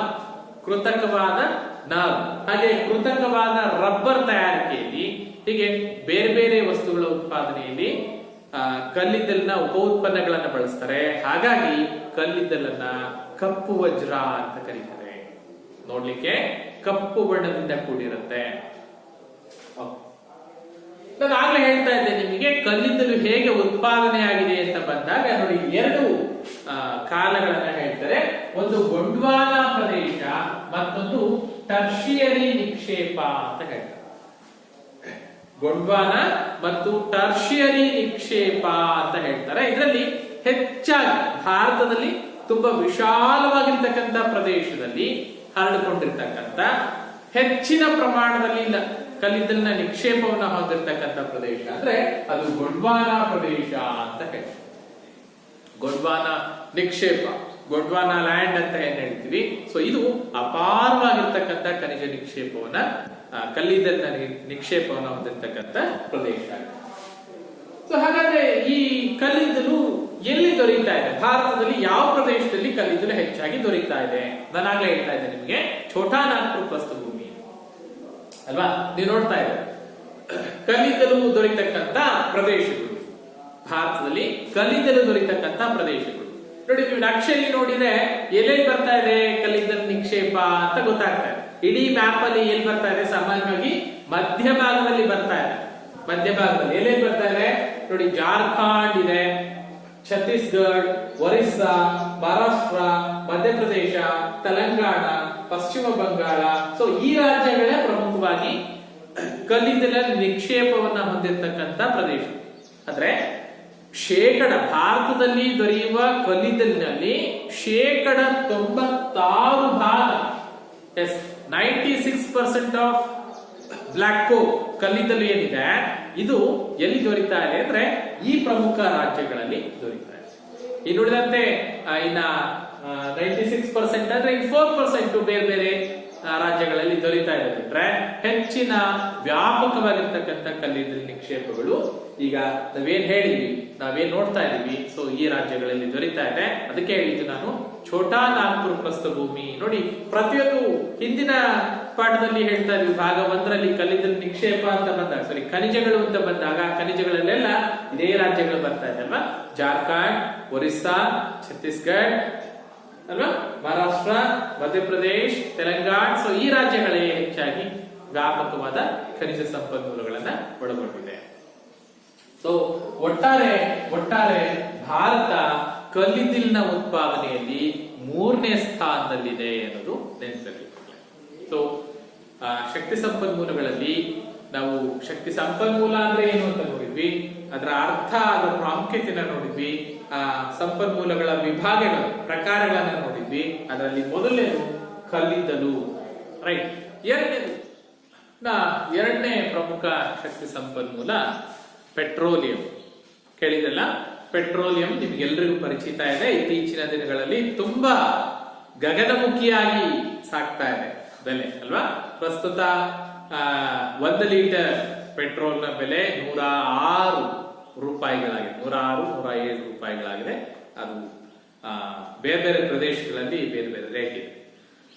ಸೊ 100ರ ಗಡಿಯತ್ತ ಅಂತಿದ್ರು, ಈಗ 110 ರೂಪಾಯಿ ಸಮೀಪ ಹೋಗ್ತಾ ಇದೆ. ಮುಂದಿನ ದಿನಗಳಲ್ಲಿ ಇನ್ನು ಎಲ್ಲೆಲ್ಲಿ ಹೋಗ್ತಾ ಇದೆ ಗೊತ್ತಿಲ್ಲ. ಯಾಕೆ ಪೆಟ್ರೋಲಿಯಂ ನಿಕ್ಷೇಪ ಹೆಚ್ಚು ಬೆಲೆ ಕಡೆಗೆ ಸಾಗ್ತಾ ಇದೆ ಅಂದ್ರೆ, ಒಂದು ಲಭ್ಯತೆ ಕಡಿಮೆ ಇದೆ, ಅದಕ್ಕೆ ಪ್ರತಿಯಾಗಿ ಬೇಡಿಕೆ ಹೆಚ್ಚಾಗಿ ಬಳಕೆ ಜಾಸ್ತಿ ಆಗ್ತಾ ಇದೆ. ಯಾವಾಗ ಪೂರೈಕೆ ಕಡಿಮೆ ಇದ್ದು ಬೇಡಿಕೆ ಜಾಸ್ತಿ ಆಗುತ್ತೆ, ಆಗ ಸಹಜವಾಗಿ ಏನಾಗುತ್ತೆ, ಬೆಲೆ ಹೆಚ್ಚಾಗುತ್ತೆ. ನಾವು ಅರ್ಥಶಾಸ್ತ್ರದಲ್ಲಿ ಓದ್ತೀವಿ. ಪೆಟ್ರೋಲಿಯಂ ಅಂತ ಬಂದ್ರೆ, ಪೆಟ್ರೋಲಿಯಂ ಶಕ್ತಿ ಸಂಪನ್ಮೂಲಗಳಲ್ಲಿ 2ನೇ ಪ್ರಮುಖ ಶಕ್ತಿ ಸಂಪನ್ಮೂಲ. ಕಲ್ಲಿದ್ದಲನ್ನ ಬಿಟ್ರೆ 2ನೇ ಪ್ರಮುಖ ಶಕ್ತಿ ಸಂಪನ್ಮೂಲವೇ ಪೆಟ್ರೋಲ್. ಪೆಟ್ರೋಲಿಯಂ ಒಂದು ಹೈಡ್ರೋಕಾರ್ಬನ್ ಅನ್ನ ಹೊಂದಿರತಕ್ಕಂತ ಖನಿಜ ತೈಲ. ನೆನ್ಪಿಡ್ಬೇಕು, ಕಲ್ಲಿದ್ದಲು ಅಂದಾಗ ಏನ್ ಹೇಳಿದ್ವಿ? ಸಸ್ಯಾವಶೇಷವನ್ನ ಹೊಂದಿರುವ ಖನಿಜ ಅಂತ ಹೇಳ್ತೀವಿ. ಇಂಧನ ಖನಿಜ, ರೈಟ್? ಇಂಧನ ಖನಿಜ. ಕಾರ್ಬನ್ ಹೆಚ್ಚಾಗಿದೆ, ಸಸ್ಯಾವಶೇಷ. ಇದು ಹೈಡ್ರೋಕಾರ್ಬನ್ ಅನ್ನ ಹೊಂದಿರತಕ್ಕಂತ ಖನಿಜ ತೈಲ ಯಾವುದು ಅಂತ ನೋಡಿದ್ರೆ ಅದು ಪೆಟ್ರೋಲಿಯಂ. ಈ ಪೆಟ್ರೋಲಿಯಂನ ಪ್ರಾಮುಖ್ಯತೆ ಏನು? ಪೆಟ್ರೋಲಿಯಂ ಒಂದು ಶಕ್ತಿ ಸಂಪನ್ಮೂಲವಾಗಿ ಪೆಟ್ರೋಲಿಯಂನ ಪ್ರಾಮುಖ್ಯತೆಯನ್ನು ಕುರಿತು ಬರೆಯಿರಿ ಅಂತ ಕೇಳಿದ್ರೆ, ನಿಮಗೆ ದಿನನಿತ್ಯದಲ್ಲಿ ಈ ಪೆಟ್ರೋಲಿಯಂ ನಿಕ್ಷೇಪವನ್ನ ಎಲ್ಲೆಲ್ಲಿ ಬಳಸ್ತೀವಿ ಅಂತ ಗೊತ್ತಾಗ್ತದೆ. ಸೊ ಪ್ರಧಾನವಾಗಿ ಪೆಟ್ರೋಲಿಯಂ ಅಂತ ಬಂದ ತಕ್ಷಣ ನಾವೇನ್ ಬಳಸ್ತೀವಪ್ಪ? ಪ್ರಮುಖವಾಗಿ ಸಾರಿಗೆಗೆ ಅಲ್ವಾ? ಇಡೀ ದೇಶಕ್ಕೆ ವಸ್ತುಗಳನ್ನ, ಪ್ರಯಾಣಿಕರನ್ನ ಒಂದು ಪ್ರದೇಶದಿಂದ ಮತ್ತೊಂದು ಪ್ರದೇಶಕ್ಕೆ ಸಾಗಿಸಬೇಕು ಅಂತ ಹೇಳಿದ್ರೆ ಸಾರಿಗೆ ಬಹಳ ಮುಖ್ಯ. ಆ ಸಾರಿಗೆಯ ಇಂಧನ ಮೂಲ ಯಾವುದು ಅಂದ್ರೆ ಪೆಟ್ರೋಲಿಯಂ ಉಪ ಉತ್ಪನ್ನಗಳು. ಪೆಟ್ರೋಲಿಯಂ ಇದು ಖನಿಜ ತೈಲ, ರೈಟ್? ಖನಿಜ ತೈಲ, ಕಚ್ಚಾ ತೈಲ, ಪೆಟ್ರೋಲಿಯಂ ನಿಕ್ಷೇಪವನ್ನ ನಾವು ಶುದ್ಧೀಕರಣ, ನೀವು ಸೈನ್ಸ್ ಅಲ್ಲಿ ಓದ್ತೀರಿ ಅಲ್ವಾ, ಪೆಟ್ರೋಲಿಯಂ ಶುದ್ಧೀಕರಣ ಅಂತ ಬಂದಾಗ ಯಾವ್ಯಾವ ಮೂಲಗಳನ್ನ ತೆಗಿತಾರಲ್ವಾ, ಪೆಟ್ರೋಲಿಯಂ ಬರುತ್ತೆ, ಡೀಸೆಲ್ ಬರುತ್ತೆ, ಸಿಮೆಂಟ್ ಬರುತ್ತೆ, ಕಲ್ನಾರು ಬರುತ್ತೆ. ಅದರಲ್ಲಿ ವೆರಿ ಫಸ್ಟ್ ಅಲ್ಲಿ ಬರ್ತಕ್ಕಂತ ಪ್ಯೂರ್ ಪೆಟ್ರೋಲಿಯಂ ನಿಕ್ಷೇಪ ಅದೇನು ಹೇಳ್ತಾರಲ್ಲ, ಅದನ್ನ ರಾಕೆಟ್ ಗಳಲ್ಲಿ ಬಳಸ್ತಾರೆ ಇಂಧನ ಮೂಲವಾಗಿ. ಸೊ ಜೆಟ್ ಪ್ಲೈನ್ ಗಳಲ್ಲಿ ಬಳಸ್ತಾರೆ. ಸೊ ಹೀಗೆ ಬೇರೆ ಬೇರೆ ಹಂತಗಳಲ್ಲಿ ಬೇರೆ ಬೇರೆ ಇಂಧನ ತೈಲಗಳನ್ನ ಬಳಸ್ತಾ ಹೋಗ್ತಾರೆ. ಸೊ ಇದು ಪ್ರಮುಖ ಸಾರಿಗೆಯ ಮೂಲ. ಆರ್ಥಿಕ ಅಭಿವೃದ್ಧಿ ನೋಡಿ, ನಾವು ಸ್ಯಾಟಲೈಟ್ ಗಳನ್ನ ಕಳಿಸ್ತೀವಿ, ರಾಕೆಟ್ ಗಳಲ್ಲಿ ಸ್ಯಾಟಲೈಟ್ ಅನ್ನ ಕಳಿಸ್ತೀವಿ ಅಂದ್ರೆ ಆ ಖಗೋಳ ಮೂಲದಲ್ಲಿ ಬಳಸ್ತಕ್ಕಂತ ಏನು ವಾಹನಗಳಿದೆ, ರಾಕೆಟ್ ಇರ್ಲಿ ಅಥವಾ ಇನ್ನಿತರ ಮೂಲಗಳಿರ್ಲಿ, ಸೊ ಅವುಗಳಿಗೆ ಬಳಸ್ತಕ್ಕಂಥ ಇಂಧನಗಳು ಕೂಡ ಎಲ್ಲಿಂದ ಬರುತ್ತೆ ಅಂತ ಹೇಳಿದ್ರೆ ಇದೇ ಕಚ್ಚಾ ತೈಲವನ್ನ ಶುದ್ಧೀಕರಣ ಮಾಡಿದಾಗ ಬೇರೆ ಬೇರೆ ಬೇರೆ ಬೇರೆ ಹಂತಗಳಲ್ಲಿ ದೊರೆತಕ್ಕಂಥ ಇಂಧನ ಮೂಲಗಳನ್ನ ಬಳಸ್ತಾ ಹೋಗ್ತೀವಿ. ಸೊ ಒಂದು ರಾಷ್ಟ್ರದ ಅರ್ಥವ್ಯವಸ್ಥೆ ಅಭಿವೃದ್ಧಿ ಪಥದಲ್ಲಿ ಸಾಗಬೇಕು ಅಂದ್ರೆ ಆ ರಾಷ್ಟ್ರಕ್ಕೆ ಪೆಟ್ರೋಲಿಯಂ ನಿಕ್ಷೇಪ ಬಹಳ ಮುಖ್ಯ. ಕೇವಲ ಸಾರಿಗೆ ಅಷ್ಟೇ ಅಲ್ಲ ನೋಡಿ, ಒಂದು ದಿವಸ ಸಾರಿಗೆ ನಿಂತ್ರೆ ಎಷ್ಟು ಸಮಸ್ಯೆ ಆಗತ್ತೆ ಅಲ್ವಾ. ಒಂದು ದಿವಸ ಏನಾದ್ರು ಪೆಟ್ರೋಲಿಯಂ ಕಂಪನಿಗಳು ಸ್ಟ್ರೈಕ್ ಮಾಡ್ತು ಅಲ್ವಾ, ಒಂದು ದಿವಸ ಎಲ್ಲಾದ್ರೂ ಪೆಟ್ರೋಲ್ ಬಂಕ್ ಕ್ಲೋಸ್ ಮಾಡಿದ್ರು ಎಲ್ಲ ಕಡೆ ಅಂತ ಹೇಳಿದ್ರೆ ಎಷ್ಟು ವಾಹನಗಳು ನಿಂತಲ್ಲೇ ಏನು ಮೂವ್ ಆಗಲ್ಲ ಅಲ್ವಾ. ಸೊ ಹಾಗಾಗಿ ಸಾರಿಗೆ ವ್ಯವಸ್ಥೆ, ಸಾರಿಗೆ ಸುಗಮ ಸಾರಿಗೆ ಸಂಚಾರಕ್ಕೆ ಪೆಟ್ರೋಲಿಯಂ ನಿಕ್ಷೇಪ ನಮಗೆ ಬಹಳ ಮುಖ್ಯ. ಕೇವಲ ಸಾರಿಗೆಗೆ ಅಷ್ಟೇ ಅಲ್ಲದೆ ಬೇರೆ ಬೇರೆ ವಸ್ತುಗಳ ತಯಾರಿಕೆಯಲ್ಲೂ ಕೂಡ ಪೆಟ್ರೋಲಿಯಂ ನಿಕ್ಷೇಪವನ್ನ ಬಳಸ್ತೀವಿ ನಾವು. ಸೊ ಅದರಲ್ಲಿ ಪ್ರಮುಖವಾಗಿ ಈ ಕೃತಕ ರಬ್ಬರ್ ಅಂತ ತಯಾರಿಕೆಗೆ ನಾವು ಲಾಸ್ಟ್ ಅಲ್ಲಿ ಹೇಳಿದ್ವಿ, ಕಲ್ಲಿದ್ದನ್ನ ಬಳಸಬೇಕಾದ್ರೆ ಕಲ್ಲಿದ್ದನ್ನ ಉಪ ಉತ್ಪನ್ನಗಳನ್ನು ಕೂಡ ಕೃತಕ ರಬ್ಬರ್ ತಯಾರಿಕೆಗೆ ಬಳಸ್ತೀವಿ ಪೆಟ್ರೋಲಿಯಂ ನಿಕ್ಷೇಪ. ಕೃತಕ ರೇಷ್ಮೆ ತಯಾರಿಕೆಯಲ್ಲಿ ಪೆಟ್ರೋಲಿಯಂ ನಿಕ್ಷೇಪ, ಪೆಟ್ರೋಲ್ ಅನ್ನೇ ಬಳಸ್ತಾರೆ ಅಂತಲ್ಲ, ಪೆಟ್ರೋಲಿಯಂ ಅನ್ನೋದು ಒಂದು ಕಚ್ಚಾ ತೈಲ ರೈಟ್. ಆದ್ರ ಉಪ ಉತ್ಪನ್ನಗಳು ಸಾಕಷ್ಟಿದೆ. ಆ ಉಪ ಉತ್ಪನ್ನಗಳನ್ನ ಬೇರೆ ಬೇರೆ ವಸ್ತುಗಳ ತಯಾರಿಕೆಯಲ್ಲಿ ಬಳಸ್ತಾ ಹೋಗ್ತಾರೆ. ಕೃತಕ ರಬ್ಬರ್, ಕೃತಕ ರೇಷ್ಮೆ ನೋಡಿ, ಔಷಧ ತಯಾರಿಕೆಯಲ್ಲೂ ಕೂಡ ಬಳಸ್ತಾರೆ ರೈಟ್. ನಾವು ಈ ಪೆಟ್ರೋಲಿಯಂ ಜೆಲ್ಲಿಯನ್ನು ಬಳಸ್ತೀವಿ ನೋಡಿ ಸಾಮಾನ್ಯವಾಗಿ. ಸೊ ಔಷಧ ತಯಾರಿಕೆಯಲ್ಲಿ, ರಸಗೊಬ್ಬರಗಳ ತಯಾರಿಕೆಯಲ್ಲಿ, ಬಣ್ಣದ ತಯಾರಿಕೆಯಲ್ಲಿ, ಹೀಗೆ ಅನೇಕ ವಸ್ತುಗಳ ತಯಾರಿಕೆಯಲ್ಲಿ ಪೆಟ್ರೋಲಿಯಂ ನಿಕ್ಷೇಪಗಳನ್ನ ಉಪ ಉತ್ಪನ್ನಗಳಾಗಿ ನಾವು ಬಳಸ್ತಾ ಹೋಗ್ತೀವಿ. ಸೊ ಹಂಗಂದ್ರೆ ಪೆಟ್ರೋಲಿಯಂ ಅನ್ನೋದು ಕೇವಲ ಶಕ್ತಿ ಸಂಪನ್ಮೂಲ, ಶಕ್ತಿಯನ್ನ ಪೂರೈಕೆ ಮಾಡೋದ್ರ ಜೊತೆಗೇನೆ ಅದರ ಹಲವಾರು ಉತ್ಪನ್ನಗಳ ತಯಾರಿಕೆಯಲ್ಲಿ ಪೆಟ್ರೋಲಿಯಂ ಪ್ರಮುಖ ಪಾತ್ರವನ್ನು ವಹಿಸುತ್ತೆ. ಹಾಗಾಗಿ ಪೆಟ್ರೋಲಿಯಂ ಇವತ್ತು ನೋಡ್ಲಿಕ್ಕೆ ಯಾವ ಕಲರ್ ಇದೆ? ಯಾವ ಕಲರ್ ಇದೆ? ಗೋಲ್ಡ್ ಕಲರ್ ಇದೆ ಅಲ್ಲ. ನೆನ್ಪಿಡಿ, ಕಲ್ಲಿದ್ದಲನ್ನ ಕಪ್ಪು ವಜ್ರ ಅಂತ ಹೇಗೆ ಕರೆದ್ವೋ ಹಾಗೆ ದ್ರವ ರೂಪದ ಚಿನ್ನ ಅಂತ ಹೇಳಿದ್ರೆ ಪೆಟ್ರೋಲಿಯಂ ನೆನ್ಪಿಡ್ಬೇಕು ಮಕ್ಕಳೇ. ದ್ರವ ರೂಪದ ಚಿನ್ನ, ಚಿನ್ನಕ್ಕಿರೋ ಬೆಲೆ ಪೆಟ್ರೋಲಿಯಂ ಅಲ್ವಾ, ಪ್ರೀಶಿಯಸ್, ತುಂಬಾ ಬೆಲೆ ಬಾಳ್ತಕ್ಕಂತ ದ್ರವ ರೂಪದ ಚಿನ್ನ ಪೆಟ್ರೋಲ್. ಯಾಕೆಂದ್ರೆ ಅದಕ್ಕೆ ಅಷ್ಟೊಂದು ಬೇಡಿಕೆ ಇದೆ, ಅದು ಅಷ್ಟು ಉಪಯುಕ್ತವಾಗಿದೆ. ಇನ್ನು ಹಂಚಿಕೆ, ಭಾರತದಲ್ಲಿ ಪೆಟ್ರೋಲಿಯಂನ ಹಂಚಿಕೆಯನ್ನ ನೋಡಿದ್ರೆ ಭಾರತಕ್ಕೆ ಸಾಕಷ್ಟು ಪ್ರಮಾಣದಲ್ಲಿ ಪೆಟ್ರೋಲಿಯಂ ನಿಕ್ಷೇಪಕ್ಕೆ ಬೇಡಿಕೆ ಇದೆ. ಆದ್ರೆ ಭಾರತ ತನ್ನ ಪೂರೈಕೆಯನ್ನ ತಾನು ಉತ್ಪಾದನೆ ಮಾಡ್ಕೊಳ್ಳಿಕ್ ಸಾಧ್ಯ ಆಗ್ತಿಲ್ಲ. ಆದ್ರೆ ಭಾರತ ಎಷ್ಟು ಪ್ರಮಾಣದಲ್ಲಿ ಪೆಟ್ರೋಲಿಯಂ ಬೇಡಿಕೆ ಇದೆಯೋ ಅಷ್ಟು ಉತ್ಪಾದನೆ ಆಗ್ತಿಲ್ಲ. ಭಾರತದ ಯಾವ ರಾಜ್ಯಗಳಲ್ಲಿ ಹಂಚಿಕೆ ಆಗಿದೆ ಅಂತ ನೋಡಿದ್ರೆ ನೋಡಿ, ಬಾಂಬೆ ಹೈ ಅಂತ ಇದೆ, ಗುಜರಾತ್ ಇದೆ, ಅಸ್ಸಾಂ ಇದೆ, ಆಂಧ್ರ ಪ್ರದೇಶ, ತಮಿಳುನಾಡು, ಈ ರಾಜ್ಯಗಳಲ್ಲಿ ಭಾರತದಲ್ಲಿ ಪೆಟ್ರೋಲಿಯಂ ನಿಕ್ಷೇಪ ಹಂಚಿಕೆಯಾಗಿದೆ. ಎಲ್ಲಿ ಬಂತು ಇದು ಬಾಂಬೆ ಹೈ? ಎಲ್ಲಿ ಬಂತು? ಎಸ್ ನೋಡ್ತಾ ಇದ್ರೆ ಬಾಂಬೆ ಹೈ ಎಲ್ಲಿದೆ? ಎಲ್ಲಿದೆಪ್ಪ? ಈ ಕಡೆ ಬರ್ತಾ ಇದೆ. ಎಲ್ಲಿ? ಮುಂಬೈನಿಂದ ಅರಬ್ಬಿ ಸಮುದ್ರದಲ್ಲಿ, ಮುಂಬೈನಿಂದ ಅರಬ್ಬಿ ಸಮುದ್ರದಲ್ಲಿ ಪಶ್ಚಿಮಕ್ಕೆ ಸುಮಾರು 100 ಕಿಲೋಮೀಟರ್ ದೂರದಲ್ಲಿ ಬಾಂಬೆ ಹೈ ಅಂತ ಇದೆ. ಈ ಬಾಂಬೆ ಹೈ ಭಾರತದಲ್ಲಿ ಅತಿ ಹೆಚ್ಚು ತೈಲವನ್ನು ಉತ್ಪಾದನೆ ಮಾಡತಕ್ಕಂತ ಪೆಟ್ರೋಲಿಯಂ ನಿಕ್ಷೇಪ ಬಾಂಬೆ ಹೈ. ನೆನ್ಪಿಡಿ ಮಕ್ಕಳೇ, ಭಾರತದಲ್ಲಿ ಅತಿ ಹೆಚ್ಚು ಪೆಟ್ರೋಲಿಯಂ ನಿಕ್ಷೇಪವನ್ನ ಎಲ್ಲಿ ಉತ್ಪಾದನೆ ಮಾಡ್ತಾರೆ ಅಂದ್ರೆ ಬಾಂಬೆ ಹೈ, ಮುಂಬೈ ಸಮೀಪದಲ್ಲಿ ಇರ್ತಕ್ಕಂಥ ಅರಬ್ಬಿ ಸಮುದ್ರದಲ್ಲಿ. ನೋಡಿ, ಅರಬ್ಬಿ ಸಮುದ್ರದ ತಳಭಾಗ ಹೇಗೆ ಕೊರೀತಾರೆ ಅಲ್ವಾ? ಅದಕ್ಕೆ ಜಪಾನ್ ತಂತ್ರಜ್ಞಾನವನ್ನು ಬಳಸ್ತಾರೆ. ಸಾಗರ್ ಸಾಮ್ರಾಟ್ ಅಂತಕ್ಕಂಥ ಯಂತ್ರವನ್ನು ಬಳಸಿ ಸಮುದ್ರದ ತಳಭಾಗದಲ್ಲಿ ಕೊಳವೆಗಳ ಮೂಲಕ ಕಚ್ಚಾ ತೈಲವನ್ನ ಹೊರತೆಗಿತಕ್ಕಂತ ಪ್ರಕ್ರಿಯೆ.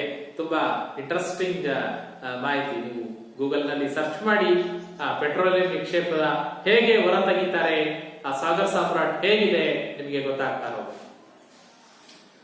ಭಾರತದಲ್ಲಿ ಅತಿ ಹೆಚ್ಚು ಬಾಂಬೆ ಹೈನಲ್ಲಿ ಸಿಗ್ತಕ್ಕಂಥದ್ದು ಮುಂಬೈ ಸಮೀಪದಲ್ಲಿ. ಇನ್ನು ಅದನ್ನು ಬಿಟ್ರೆ ನೆಕ್ಸ್ಟ್ ರಾಜ್ಯ ಬಂದ್ಬಿಟ್ಟು ಗುಜರಾತ್. ಸೊ ಗುಜರಾತ್ ನ ಯಾವ ಪ್ರದೇಶದಲ್ಲಿ ಪೆಟ್ರೋಲಿಯಂ ನಿಕ್ಷೇಪ ಸಿಗುತ್ತೆ ಅಂತ ನೋಡಿದ್ರೆ, ನೋಡಿ ಅಂಕಲೇಶ್ವರ ಅಂತ ಬರುತ್ತೆ. ಗುಜರಾತ್ ನ ಅಂಕಲೇಶ್ವರ. ಎಸ್, ಮುಂಬೈನ ಬಾಂಬೆ ಹೈ ಇದರ ಸಮೀಪದಲ್ಲಿ ಇರ್ತಕ್ಕಂಥ ಪ್ರದೇಶಗಳು. ಗುಜರಾತ್ ನ ಅಂಕಲೇಶ್ವರ ಇಲ್ಲಿ ಕ್ಯಾಂಬೆ, ಕಲ್ಲೋಲ್, ನಾಗಾ, ಮೈಸೇನಾ. ಸೊ ಇವೆಲ್ಲ ಗುಜರಾತ್ ನಲ್ಲಿ ದೊರೆತಕ್ಕಂತ ಪ್ರಮುಖ ಪೆಟ್ರೋಲಿಯಂ ನಿಕ್ಷೇಪಗಳು. ರೈಟ್. ಇನ್ನ ಬಹಳ ಮುಖ್ಯವಾಗಿ ಅಸ್ಸಾಂ ಬರುತ್ತೆ. ನೋಡಿ, ಅಸ್ಸಾಂ ಯಾಕೆ ಇದು ಮುಖ್ಯ ಅಂತ ನೋಡಿದ್ರೆ, ಅಸ್ಸಾಂನಲ್ಲಿ ಮಾಕುಮ್ ಅಂತ ಬರುತ್ತೆ. ಅಸ್ಸಾಂನ ಮಾಕುಮ್. ನೆನ್ಪಿಡಿ, ಭಾರತದಲ್ಲಿ ಮೊದಲ ಬಾರಿಗೆ ತೈಲ ನಿಕ್ಷೇಪ ಪತ್ತೆಯಾಗಿದ್ದು ಅಸ್ಸಾಂನ ಮಾಕುಮ್. ಹಾಗಾಗಿ ಭಾರತದ ಮೊದಲ ಪೆಟ್ರೋಲಿಯಂ ನಿಕ್ಷೇಪ ಎಲ್ಲಿ ಕಂಡು ಬಂತು ಅಂತ ಬಂದಾಗ ನೀವು ಅಸ್ಸಾಂನ ಮಾಕುಮ್ ಅಂತ ಬರೀಬೇಕು. ಪ್ರಸ್ತುತ ಬಾಂಬೆ ಹೈನಲ್ಲಿ ಹೆಚ್ಚಾಗಿ ದೊರೀತಾ ಇದೆ, ಮಾಕುಮ್ ಥರ್ಡ್ ಪ್ಲೇಸ್ ಇದೆ. ನೆನ್ಪಿಡಿ, ಮಾಕುಮ್ ಅನ್ನೋದು ಇವತ್ತು ಭಾರತದಲ್ಲಿ ಪೆಟ್ರೋಲಿಯಂ ತೈಲ ಉತ್ಪಾದನೆಯಲ್ಲಿ 3ನೇ ಸ್ಥಾನದಲ್ಲಿದೆ. ಮಾಕುಮ್ ಅನ್ನ ಬಿಟ್ರೆ ನೆಕ್ಸ್ಟ್ ಯಾವ್ದಿದೆ ಅಂತ ನೋಡಿದ್ರೆ, ನೋಡಿ ದಿಬ್ಬಾ ಇದೆ, ನಹರ್ಕಾತಿಯಾ ಇದೆ, ಹುಗ್ರಿಜಾನ್ ಇದೆ, ರುದ್ರಸಾಗರ ಇದೆ. ಸೊ ಇವೆಲ್ಲ ಅಸ್ಸಾಂನಲ್ಲಿ ಕಂಡು ಬರ್ತಕ್ಕಂಥ ಪ್ರಮುಖ ತೈಲ ಉತ್ಪಾದನಾ ಕೇಂದ್ರಗಳಾಗಿವೆ. ಇದನ್ನು ಬಿಟ್ರೆ ಇಲ್ಲೇನು ಆಂಧ್ರ ಮತ್ತು ತಮಿಳುನಾಡು ಅಂತ ಹೇಳಿದ್ವಿ. ಸೊ ಇಲ್ಲೇನ್ ಹೇಗೆ ಬರ್ತಾ ಇದೆ ಅಂದ್ರೆ, ಕೆಲವೊಂದು ನದಿ ಮುಖಜ ಭೂಮಿಗಳಲ್ಲಿ, ನದಿ ಕಣಿವೆಗಳಲ್ಲಿ ಪೆಟ್ರೋಲಿಯಂ ನಿಕ್ಷೇಪ ಪತ್ತೆಯಾಗಿದೆ. ಅದರಲ್ಲಿ ಗೋದಾವರಿ, ಕೃಷ್ಣ, ಕಾವೇರಿ ನದಿ ಕಣಿವೆಗಳಲ್ಲಿ ಪೆಟ್ರೋಲಿಯಂ ನಿಕ್ಷೇಪವನ್ನ ನಾವು ಗುರುತಿಸ್ತೀವಿ. ಸೊ ಇವು ಭಾರತದಲ್ಲಿ ಪ್ರಮುಖವಾಗಿ ಪೆಟ್ರೋಲಿಯಂ ದೊರೆತಕ್ಕಂತ ಕೇಂದ್ರಗಳು. ಪೆಟ್ರೋಲಿಯಂ ಕೇಂದ್ರಗಳನ್ನ ನಿಮಗೆ ಮ್ಯಾಪ್ ಅಲ್ಲಿ ಕೇಳ್ಬೋದು ಮಕ್ಕಳೇ. ಬಾಂಬೆ ಹೈ ಗುರುತಿಸ್ಲಿಕ್ಕೆ ಕೇಳ್ಬೋದು. ಎಲ್ಲಿ ಬರುತ್ತೆ ಬಾಂಬೆ ಹೈ ಗುರುತಿಸ್ಲಿಕ್ಕೆ ಗೊತ್ತಿರ್ಬೇಕು. ನೀವು ಒಂದು ಆಕ್ಟಿವಿಟಿ ಮಾಡಿ, ಭಾರತದಲ್ಲಿ ಪೆಟ್ರೋಲಿಯಂ ನಿಕ್ಷೇಪ ದೊರೆಯುವ ಸ್ಥಳಗಳು, ಹಾಗೆ ಕಲ್ಲಿದ್ದಲು ದೊರೆಯುವ ಸ್ಥಳಗಳು ಅಂತ ಹೇಳಿ ಒಂದು ಮ್ಯಾಪ್ ಅನ್ನು ಹಾಕಿ, ಸಪರೇಟ್ ಕಲ್ಲಿದ್ದಲಿಗೆ ಒಂದು ಮ್ಯಾಪ್ ಹಾಕಿ, ಪೆಟ್ರೋಲಿಯಂಗೆ ಒಂದು ಮ್ಯಾಪ್ ಹಾಕಿ, ಅದರಲ್ಲಿ ಯಾವ್ಯಾವ ಪ್ರದೇಶಗಳಲ್ಲಿ ಪೆಟ್ರೋಲಿಯಂ ನಿಕ್ಷೇಪ ಎಲ್ಲೆಲ್ಲಿ ಸಿಗುತ್ತೆ ಅಂತ ಆ ಪ್ಲೇಸಸ್ ಅನ್ನ ಗುರುತು ಮಾಡಿ. ಸೊ ಹಾಗಾದ್ರೆ ಭಾರತಕ್ಕೆ ವ್ಯಾಪಕವಾಗಿ ಬೇಡಿಕೆ ಇದೆ ಪೆಟ್ರೋಲಿಯಂ ನಿಕ್ಷೇಪಕ್ಕೆ. ಭಾರತ ತನ್ನ ಅಗಾಧ ಪ್ರಮಾಣದ ಬೇಡಿಕೆಯನ್ನು ಪೂರೈಸಲಿಕ್ಕೆ ಸಾಧ್ಯ ಆಗ್ತಾ ಇಲ್ಲ. ಹಾಗಾಗಿ ಪೆಟ್ರೋಲಿಯಂ ನಿಕ್ಷೇಪಗಳನ್ನ ಭಾರತ ಆಮದು ಮಾಡಿಕೊಳ್ತಾ ಇದೆ. ತೈಲ ರಾಷ್ಟ್ರಗಳು ಅಂತ ಏನ್ ಕರಿತೀವಿ, ಆ ತೈಲ ರಾಷ್ಟ್ರಗಳಿಂದ ನಾವು ತೈಲ ನಿಕ್ಷೇಪಗಳನ್ನ ಆಮದು ಮಾಡ್ಕೊಳ್ತಾ ಇದೀವಿ. ರೈಟ್. ಇದಿಷ್ಟು ನಾವು ಇವತ್ತಿನ ತರಗತಿಯಲ್ಲಿ ತಿಳ್ಕೊಂಡಿರ್ತಕ್ಕಂಥ ಪ್ರಮುಖ ಶಕ್ತಿ ಸಂಪನ್ಮೂಲಗಳು. ಒಂದು ಶಕ್ತಿ ಸಂಪನ್ಮೂಲಗಳು ಅಂದ್ರೆ ಏನು, ಅದರ ಅರ್ಥ, ಅದರ ಪ್ರಾಮುಖ್ಯತೆಯನ್ನು ನೋಡಿದ್ವಿ. ಶಕ್ತಿ ಸಂಪನ್ಮೂಲಗಳ ಪ್ರಕಾರ ನೋಡಿದ್ವಿ. ನೈಸರ್ಗಿಕ ಶಕ್ತಿ ಸಂಪನ್ಮೂಲಗಳು, ಸಾಂಪ್ರದಾಯಿಕ ಶಕ್ತಿ ಸಂಪನ್ಮೂಲಗಳು, ಅಸಾಂಪ್ರದಾಯಿಕ ಶಕ್ತಿ ಸಂಪನ್ಮೂಲಗಳು ಅಂತ 2 ಭಾಗ ಮಾಡಿದ್ವಿ. ಅದರಲ್ಲಿ ಸಾಂಪ್ರದಾಯಿಕ ಶಕ್ತಿಯ ಮೂಲಗಳಲ್ಲಿ 2 ನೋಡಿದ್ವಿ. ಒಂದು ಕಲ್ಲಿದ್ದಲು, ಮತ್ತೊಂದು ಪೆಟ್ರೋಲ್. ರೈಟ್. ಇಷ್ಟು ಇವತ್ತಿನ ತರಗತಿಯಲ್ಲಿ. ಸೊ ಮುಂದಿನ ತರಗತಿಯಲ್ಲಿ ಉಳಿದಿರ್ತಕ್ಕಂಥ ಶಕ್ತಿ ಸಂಪನ್ಮೂಲಗಳನ್ನ ಮತ್ತೊಂದು ತರಗತಿಯಲ್ಲಿ ಅಭ್ಯಾಸ. ಅಲ್ಲಿವರೆಗೂ